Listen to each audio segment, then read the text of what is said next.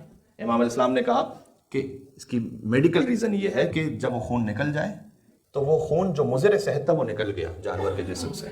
اللہ نے اس طریقے سے انسان صحت کا خیال رکھا اپنے بندے کی۔ اور کہا پھر وہ خون کو کیوں نہیں حلال کیا؟ امام نے جواب دیا اس لیے کہ اگر خون کو حلال کر دیتا اللہ تو اس خون کے استعمال سے جسم میں بو پیدا ہوتی اور سنگ دلی پیدا ہوتی، لہذا اللہ نے اسے حرام کیا۔ اور پھر امام نے فرمایا اس کی معنوی وجہ یہ ہے کہ جب تم ذبیحہ پر اللہ کا نام لیتے ہو تو وہ جو غذا کھا رہے ہوتے وہ اللہ سے منسوب ہو جاتی ہے۔ وجہ سمجھ میں آ رہی ہے؟ پھر کہا کہ اگر جنت جہنم ہے ہی تو پھر اہل بہشت کا غذا کا فضلہ کہاں ہے؟ امام نے کہا وہ غذا اتنی لطیف ہے کہ وہ پسینے کی صورت میں باہر آ جائے گی۔ کہ اس کی کوئی مثال ہے؟ امام نے کہا شکم مادر میں ایک بچہ ہے جو کھاتا بھی ہے پیتا بھی ہے لیکن جسے کسی فضلے کی ضرورت نہیں محسوس ہوتی۔ کہ اچھا اگر وہاں حورے اللہ عطا کرے گا تو یہ کیسے ممکن ہے کہ 70 لباس بھی ہو پھر بھی اس کا بدن نظر آ رہا ہو؟ امام نے کہا اگر بہت صاف اور شفاف پانی ہو دنیا میں، وہ پانی میں اس حدیث کے اعتبار سے استعمال کروں وہ سی تھرو ہوتا ہے، آپ اسے دیکھ سکتے ہیں۔ امام نے کہا جنت کے لباس کی مثال حوروں کے لیے یہی ہے۔ پھر کہا کہ یہ کیا بات ہے کہ آپ اگر اولاد فاطمہ میں سے ہیں تو آپ کو بڑا ناز ہے اپنے اوپر۔ بس سن لینا، میں بات ختم کر رہا ہوں۔ امام نے کہا کیا یہی ناز کم ہے کہ اور تو ہمارے خاندان میں آنا چاہتے ہیں، ہم کسی اور کے خاندان میں جانا نہیں چاہتے ہیں۔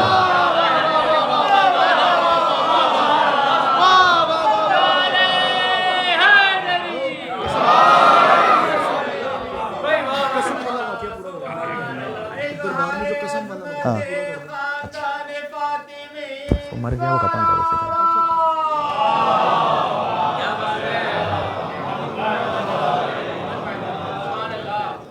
یہ علم کا بحر بے قرار سمجھ میں آ رہا ہے آپ کو؟ امید ہے کچھ باتیں ایسی ہوں گی جو کہیں نہ کہیں ہمارے ڈاؤٹس کو بھی کلیئر کریں۔ بہت کچھ ایسا ہوتا ہے کہ جس سے پھر آپ اور بلڈ اپ کرتے ہیں اپنے علم سے، پھر امام جعفر صلی اللہ علیہ وسلم کا جو کلام ہے اس کو آپ جوڑ کر اور کچھ معرفت کے دریچوں تک پہنچتے ہیں۔ پھر کبھی کسی دوست سے بحث ہے، کبھی کسی ملحد سے گفتگو ہے، کبھی کوئی آپس میں دوستوں میں بات ہے، اپنے ڈاؤٹ سے بات واضح ہو رہی ہے۔ لہٰذا امام علیہ السلام نے اس لیے ہمیں قیاس کی ضرورت نہیں پڑی۔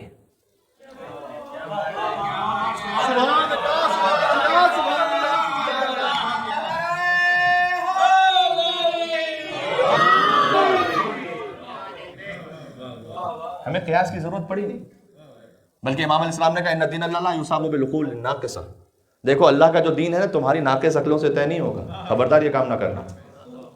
امام نے فرمایا، جب ابو حنیفہ نے بھی آ کر، امام ابو حنیفہ انہوں نے آ کر یہ کہا کہ امام نے کہا کیا کرتے ہو دین کو حاصل کرنے کے لیے؟ کب کتاب اللہ سے فتویٰ دیتا ہوں۔ امام نے کہا کہ اس میں نہ ملے تو، یہ نہیں کہا نہ ہو تو، کہ نہ ملے تو۔ امام نے جب یہ پوچھا تو کہا کہ بسنت نبی ہے، سنت نبوی سے فتویٰ دیتا ہوں۔ امام نے کہا اس میں بھی نہ ملے تو، پھر قیاس سے فتویٰ دیتا ہوں۔ امام نے کہا اگر قیاس سے فتویٰ دیتے ہو تو یہ بتاؤ کہ ہر ماہ چند ایام ایسے آتے ہیں کہ جس میں خاتون کے لیے نماز اور روزہ دونوں معاف ہیں۔ جب وہ ایام گزر جاتے ہیں تو اگر رمضان کے روزوں کے درمیان وہ ایام ہیں تو بعد میں روزوں کی قضا ہوتی ہے، نماز کی قضا نہیں ہوتی، جبکہ نماز افضل ہے روزے سے۔ نماز افضل ہے یا روزہ افضل ہے؟ نماز افضل ہے۔ کہ فرزند رسول یہ تو نہیں معلوم مجھے۔ امام نے کہا یہی وجہ ہے کہ ہم کہہ رہے ہیں کہ قیاس سے دین حل نہیں ہوگا۔ امام نے کہا اس کی وجہ یہ ہے کہ یہ ایام ہر ماہ آتے ہیں، اگر ہر ماہ عورت پر یہ پابندی لگا دی جائے کہ وہ نماز کی قضا کرے تو اس دن جب وہ قضا کر رہی ہوگی اس دن کی نمازیں بھی پڑھے، اور ہر ماہ 6 یا 7 دن کی مزید نمازیں پڑھے، جبکہ اس پر امور خانہ داری بھی رکھیں اللہ نے، اس کے لیے بڑا سخت ہے۔ تو شریعت سہلہ ہے، آسان شریعت ہے، لہٰذا اللہ نے نماز کی قضا نہیں رکھی۔ روزہ سال میں ایک مرتبہ ہے رمضان کا، اور اس کے ساتھ پورا سال کا وقت ہے کہ کبھی بھی ان روزوں کی قضا کر لے، جبکہ وہ روزے رکھ بھی رہی ہو تو امور خانہ داری میں فرق نہیں پڑتا، اس لیے کہ اسے اس دن فقط رمضان کا وہی روزہ رکھنا ہے، ایسا نہیں تو ایک دن میں 2 روزے رکھنا ہے جیسے کہ نماز میں ہو جائے گا۔ لہٰذا اللہ نے شریعت کو آسان رکھا، نمازوں کو فرض نہیں کیا، روزے کو فرض کر دیا، تاکہ شریعت آسان رہے۔ پھر امام نے پوچھا کہ اچھا یہ بتا کہ قتل بڑا گناہ ہے یا بدکاری بڑا گناہ ہے؟ اس نے کہا کہ بدکاری یعنی نعوذ باللہ زنا بڑا گناہ ہے، لیکن قتل سب سے بڑا گناہ ہے۔ امام نے کہا کہ پھر کیوں اللہ نے قرآن میں کہا کہ قتل کے لیے 2 گواہ چاہیے ثابت ہونے کے لیے، جبکہ اسے جو چھوٹا گناہ ہے زنا اس کے لیے 4 گواہ چاہیے؟ اس نے کہا فرزند رسول یہ تو مجھے نہیں معلوم۔ امام نے کہا کہ ہم نے اسی لیے کہا کہ دین عقلوں سے طے نہیں ہوگا، قتل میں ایک مجرم ہوتا ہے لہٰذا 2 گواہ ہیں، زنا کے فعل کو ثابت کرنے کے لیے 2 مجرم ہیں لہٰذا 2 اور 2 4 گواہ ہیں۔ بات سمجھ میں آ رہی ہے؟ اللہم صلی علی محمد وعلی محمد۔ پھر امام علیہ السلام نے فرمایا اور سمجھایا، کاش میری بات پہنچ سکی، یہ خلاصہ ہے، پوری گفتگو کا خلاصہ ہے۔ امام نے کہا کہ دین عقلوں سے طے نہیں ہوگا، اگر عقلوں سے طے ہوگا بھی تو تمہاری عقلوں سے طے نہیں ہوگا، ہماری عقلوں سے طے ہوگا۔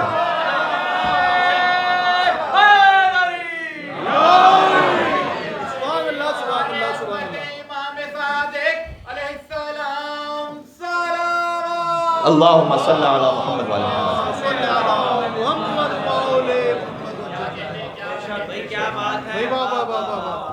یہ علوم کے سمندر میں سے ایک چھوٹا سا قطرہ ہے کہ جو آپ کی خدمت میں پیش ہو گیا، بلکہ شاید اسے قطرہ کہنا بھی مناسب نہ ہو۔ امام علیہ السلام نے کہا کہ لو کنت بین موسیٰ والخضر، اگر میں ہوتا نا موسیٰ اور خضر کے ساتھ تو میں انہیں بتلاتا کہ میں ان دونوں سے عالم ہوں، اس لیے کہ انہیں ما کان کا علم عطا ہوا ہے، ہمیں ما یکون کا بھی عطا ہوا ہے، یعنی انہیں جو گزر چکا ہے اس کا علم عطا ہوا ہے، ہمیں جو آنے والا ہے اس کا بھی عطا ہوا ہے۔ تو راوی نے پوچھا کہ آنے والا کب تک ہے؟ امام نے کہا حتی تقوم الساعہ، جب تک قیامت آئے گی۔ بات واضح ہو رہی ہے؟ تو فخر کریں کہ آپ جعفری ہیں۔ اپنی خطابت سے مستعار لیتے ہوئے اس جملے کو دہرا دوں کہ ہمیں فخر ہے اس بات پر کہ ہم بندے اللہ کے ہیں، امتی مصطفیٰ کے ہیں، شیعہ علی کے ہیں، عزادار حسین کے ہیں، منتظر امام زمانہ کے ہیں، مذہب جعفری ہے۔ یہ ہے تعریف۔ بات واضح ہو گئی؟ تو آج کی گفتگو ابتدا سے انتہا تک شکر ہے خدا کا کہ مولا جعفر صادق علیہ السلام کے بارے میں رہی، باتیں بہت ساری رہ گئیں، وہ کل انشاءاللہ ایک مومن کے ہاں مجلس عزا ہے امام جعفر صادق علیہ السلام کے سلسلے میں، جو ہل سائڈ پہ مجلس ہے اس پہ باقی باتیں ہو جائیں گی انشاءاللہ۔ آج شب جمعہ ہے، یہ تو فقط ایک حصہ تھا معارف کا جو بیان ہوا، اس کی ایک جھلک ہے، باقی ہے کہ عزائے امام حسین علیہ السلام کو زندہ رکھنے والے ہیں امام جعفر صادق علیہ السلام۔ زیارت عاشورہ کا بھی تعلیم فرمائیں اور کہیں کہ میرے جد کو ایسے سلام کرو کہ السلام علیکم ابا عبداللہ وعلی الارواح التي حلت بفنائک۔ ابا عبداللہ حسین پر سلام اور ان ارواح پر بھی سلام جو حسین کے آستانے پر فنا ہو گئے۔ یا اللہ، کبھی امام زیارت وارثہ تعلیم فرمائیں، کبھی ابو ہارون سے کہیں کہ اگر ایک آنسو بہاؤ تو اگر میرے جد کے لیے تم نے آنسو بہایا، ایک شعر پڑھا اور 10 لوگ رو گئے تو ان سب پر جنت ہے۔ پھر امام نے کہا کہ اگر 10 نہ رو پائیں، 5 رو پائیں تو ان سب پر جنت ہے۔ پھر امام نے کہا کہ پڑھنے والا روئے اور سننے والا روئے تو ان پر جنت ہے۔ پھر امام نے کہا کہ اگر کوئی اتنا رو جائے کہ مغز کے پر کے برابر اس کی آنکھوں میں آنسو آئیں، کانا اجرہ علی اللہ، اس کا ثواب اللہ کے ذمے ہے اور اللہ راضی نہیں ہوگا جب تک کہ اسے جنت نہ دے دے۔ یا اللہ، یہ امام جعفر صادق علیہ السلام، امام کے گھر کو بھی جلایا گیا، منصور حوالتی نے کچھ لوگوں کو بھیجا تھا کہ امام کا گھر جلا دیا جائے۔ اب اللہ نہ کرے آپ کو یہاں اطلاع ملے کسی مومن کے بارے میں کہ اس کا گھر جل گیا، تو آپ اس سے ہمدردی کریں گے نا، تھوڑا کٹسی دکھائیں گے کہ آپ کے بارے میں یہ خبر سنی تو کچھ چاہنے والے پہنچے امام کے پاس کہ مولا ہمیں پتہ چلا کہ اس ظالم نے آپ کا گھر جلا دیا ہے۔ امام کو افسردہ پایا انہوں نے، تو امام کو تسلی دینا چاہیے کہ مولا گھر جل گیا پھر واپس آباد کر لیں گے۔ امام نے کہا نہیں، میں ان جلے ہوئے خیموں کو یاد کر رہا ہوں شاہ، جب دختران علی ابن ابی طالب بکھر گئی تھی شام غریبہ۔ یا اللہ، ایسے کہ جیسے تسبیح کے دانے ٹوٹ جائے اور بکھر جاتے ہیں، ویسے علی و فاطمہ کی بیٹیاں بیابان میں بکھر گئی تھیں۔ امام علیہ السلام، ایک روایت میں نے اپنے استاد سے سنی تھی، کتاب میں نہیں دیکھ پایا لیکن قم کے ایک استاد سے سنی تھی کہ جب کسی نے آ کر امام سے کہا کہ مولا اگر اللہ تعالیٰ کسی کو بیٹا عطا کرے تو اس کے بعد اس کے لیے سب سے خوشی کا موقع کون سا ہوتا ہے؟ امام نے کہا کہ اگر اس کا بیٹا قد و قامت میں جوان ہو جائے اور باپ کے برابر قد ہو جائے تو باپ جب اس کے قد و قامت کو دیکھتا ہے تو اس کے دل میں بڑی خوشی اور سکون محسوس ہوتا ہے۔ اس نے کہا کہ مولا سب سے بڑا غم کا موقع کون سا ہوتا ہے؟ تو کہتا ہے امام نے جواب نہیں دیا بلکہ کربلا کا رخ کر کے کہا ہائے مظلوم حسین، السلام علیکہ یا ابا عبداللہ، اے میرے جد حسین آپ پر سلام ہو۔ پھر اس سے کہا کہ سب سے سخت موقع یہ ہوتا ہے کہ بوڑھا باپ ہو اور جوان کا لاشا ہو۔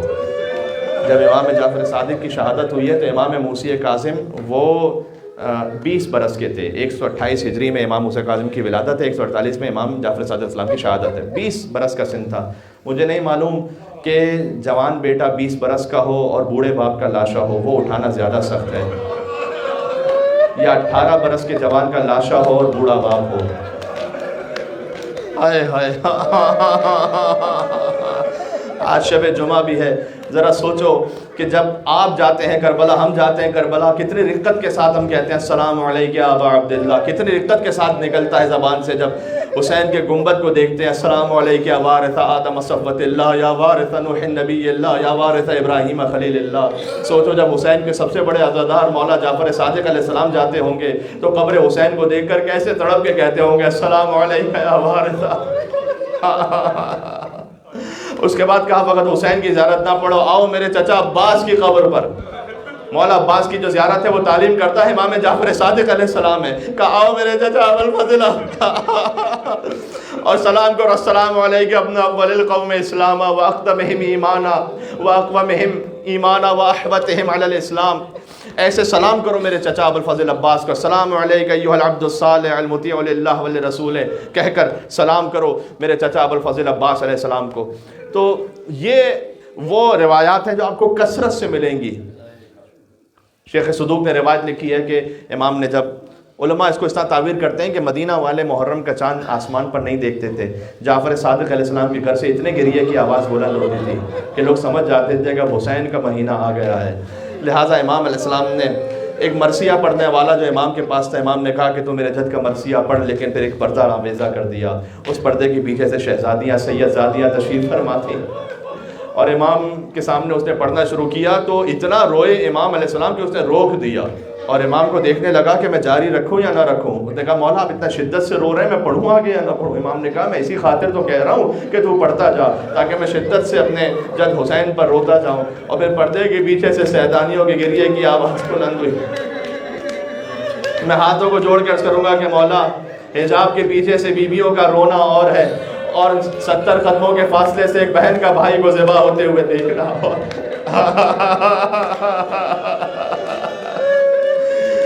عزیزوں بس میں نے بات تمام کر دی۔ میں نے روایت پڑھی تھی، دعائے کمیل پڑھتے ہوئے روایت پڑھی تھی کہ امام ہی کی روایت ہے کہ تم میری دادی کا جلال قیامت میں دیکھو گے کہ کس شان سے میری دادی آئیں گی اور اپنے چاہنے والوں کے لیے شفاعت کا اہتمام فرمائیں گی۔ عزیزوں 5 مرتبہ امام جعفر صادق علیہ السلام کو قتل کرنے کی کوشش کی گئی ہے، یہ تاریخ میں لکھا ہوا ہے۔ بظاہر ایسا لگتا ہے کہ 5 مرتبہ امام کو زہر دیا گیا، لیکن جو 5ویں مرتبہ زہر تھا منصور دوانقی لعین نے وہ زہر دیا ہے، اور وہ زہر انگور میں تھا۔ معمولاً ائمہ علیہ السلام کو انگور میں زہر دیا گیا ہے، 5ویں امام کو گھوڑے کی زین پر زہر دیا گیا، ہر ایک کی کیفیت ہے۔ تو انگور میں جب زہر دیا گیا تو 3 دن تک امام زہر کے اثر سے تڑپتے رہے۔ پہلے دن سے دوسرے دن کی کیفیت بدل گئی، تیسرے دن کی کیفیت مزید بدل گئی۔ پہلے دن امام علیہ السلام چل پاتے تھے، دوسرے دن چل نہیں پاتے تھے کہیں، تیسرے دن وہیں اپنے بستر پر آخری سانسوں کو لیتے ہوئے امام علیہ السلام نے اپنی زوجہ حمیدہ بربریہ کو بلایا اور کہا میرے سارے اہل خانوں کو جمع کر دو۔ جب سب جمع ہو گئے امام علیہ السلام نے فرمایا کہ یاد رکھنا لا تنال شفاعتنا من استخف بالصلاۃ، ہماری شفاعت اسے نہیں ملے گی کہ جو نماز کو حقیر اور خفیف سمجھنے والا ہے۔ یہ امام علیہ السلام کے آخری الفاظ تھے۔ میں شہادت کی منزل پر آنے سے پہلے ایک جملہ اور کہتا ہوں، اور وہ جملہ یہ ہے کہ جب امام کو گھر پہ آگ لگائی گئی اور منصور دوانقی کے سپاہی آئے تو امام کو پیدل چلایا انہوں نے، امامہ نہیں پہننے دیا، پیروں پہ نالین نہیں پہننے دیے، وہ گھوڑے پہ تھے، کہتے ہمارے ساتھ دوڑتے جاؤ۔ اور وہ کیفیت ایسی تھی کہ امام علیہ السلام نے کہا پروردگار کیا میں ناقہ صالح کے برابر بھی حرمت نہیں رکھتا ہوں کہ یہ مجھے اس طرح سے چلا رہے ہیں؟ بس عزیزوں جب یہ ناقہ صالح کا لفظ آ جائے کسی امام کی زبان پر تو سمجھ لو بہت بڑی قیامت ہے۔ اس لیے کہ جب حسین کے ہاتھ میں علی اصغر کا لاشا تھا، فرمایا پروردگار کیا میرا بچہ ناقہ صالح سے بھی کم؟ بس عزیزوں آخری منزل آ گئی، آپ گریہ کرتے بہت سارے سادات تشریف فرمائے. امام علیہ السلام کو زہر دے دیا گیا. امام کے 7 بیٹے ہیں، 3 بیٹیاں ہیں، 10 اولادیں ہیں جو قریب موجود تھی نا، ساری 10 کی 10 اولادیں. اگر میں چشمے تصور میں سوچوں تو جب امام کو زہر دیا گیا ہوگا تو یقیناً پیاس بھی محسوس ہوئی ہوگی، تو پانی بھی پلایا ہوگا، دوا کا بھی اہتمام کیا ہوگا، امام کو شاید شربت بھی پیش کیا ہوگا. لیکن لا یومک یومک یا ابا عبداللہ الحسین، حسین جب مارے گئے تو ایک بیمار تھا جس کے ہاتھوں میں ہتھکڑیاں تھیں، پیروں میں بیڑیاں تھیں. امام موسیٰ کاظم نے غسل و کفن کے بعد جنازہ کو پڑھایا، اور یہ جنازہ اہل بیت میں سب سے زیادہ شان سے اٹھا ہے. امام کے شاگرد بھی بہت تھے، تو مدینہ میں سب سے شان سے جنازہ جو اٹھا ہے وہ امام جعفر صادق علیہ السلام کا جنازہ ہے. اگرچہ کہ آج تو قبر مسمار ہے مولا کی، آج مولا کی قبر پر کوئی سایہ کرنے والا نہیں ہے. آج وہاں آپ زیارت پڑھنا چاہیں تو آپ سے کتاب چھین لیتے ہیں، آپ وہاں پر مولا کا نام لینا چاہیں تو توہین کرتے ہیں. آج آپ اگر کوئی عام میت بھی ہو جائے، جنت البقیع میں چلے جائیں اس میت کے ساتھ، تو اس کی قبر تک جا سکتے ہیں، لیکن آپ قبر امام جعفر صادق تک نہیں جا سکتے، قبر امام حسن علیہ السلام تک نہیں جا سکتے.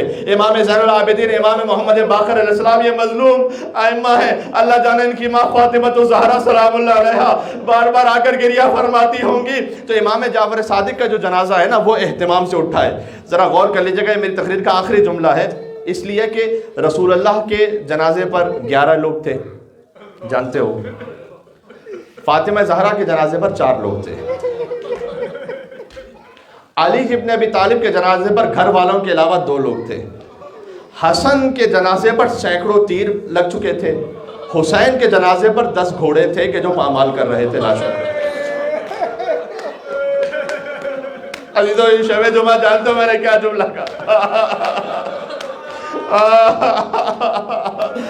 عزیزو وہ تفصیل لکھی ہے، اگر میں تفصیل پڑھ دوں کہ حسین کے جنازے پر لعینوں نے کیسے پامال کیا. حتیٰ عبید اللہ ابن زیاد لعین کا خط موجود ہے، اس کے کہنے پر وہ خط پڑھتے تھے اور کہتے تھے کہ عبید اللہ ابن زیاد نے کہا ہے کہ پہلے حسین کے چہرے کو پامال کرنا، پھر حسین کی پسلیوں کو توڑ دینا، پھر حسین کو پلٹا دینا، حسین کے پشت پر گھوڑے دوڑانا، پھر حسین کے سینے کو پامال کر کے حسین کے لاشے کو، میں کہوں گا ماں در و دیوار کے درمیان مدینہ میں پیس دی گئی. حسین 10 گھوڑ سواروں کے گھوڑوں کے درمیان حسین کا لاشا پیس دیا گیا. یہ آ کر فخر سے ابن زیاد کے دربار میں بی بی زینب کے سامنے کہتے تھے ہم نے حسین کی پشت کو پیسا، پھر حسین کے سینے کو پیسا. میرے کچھ ساتھیوں کے لیے سننا بڑا ہی سخت ہو رہا ہے، واقعی سخت ہے. کوئی کیسے تصور کرے کہ کائنات کا شہنشاہ حسین ہو، 10 گھوڑے جو لوہوں کی سنبھالے ہو حسین کے لاشے پر دوڑ رہے ہو. لیکن ذرا سوچو ان لعینوں نے لاشے کا وہ حال کیا، جب 4 سال کی بچی پہنچی تو پہچان نہ سکی.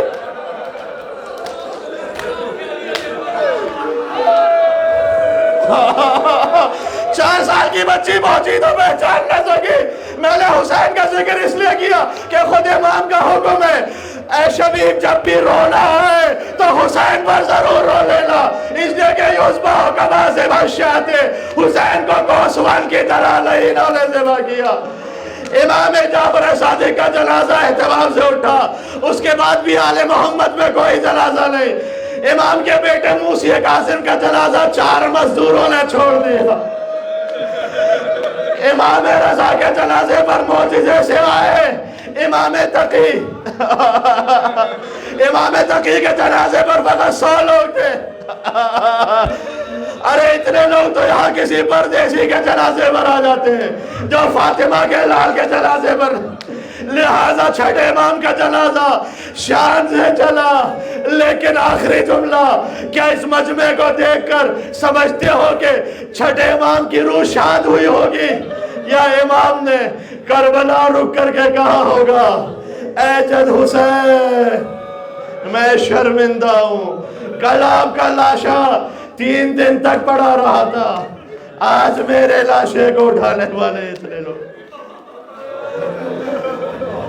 اے بابا حسین آپ کا فرزند جعفر صادق شرمندہ. وہ سلام کریں جو صادق آل محمد نے سکھلایا ہے۔ السلام علی الحسین وعلی علی ابن الحسین، کیا کہنے، وعلی اولاد وعلی اصحاب، کیا روحانی منظر ہے۔ ایک مرتبہ اور کہہ دیں میرے ساتھ اگر کہہ سکیں، السلام علی وعلی علی ابن الحسین وعلی اولاد الحسین وعلی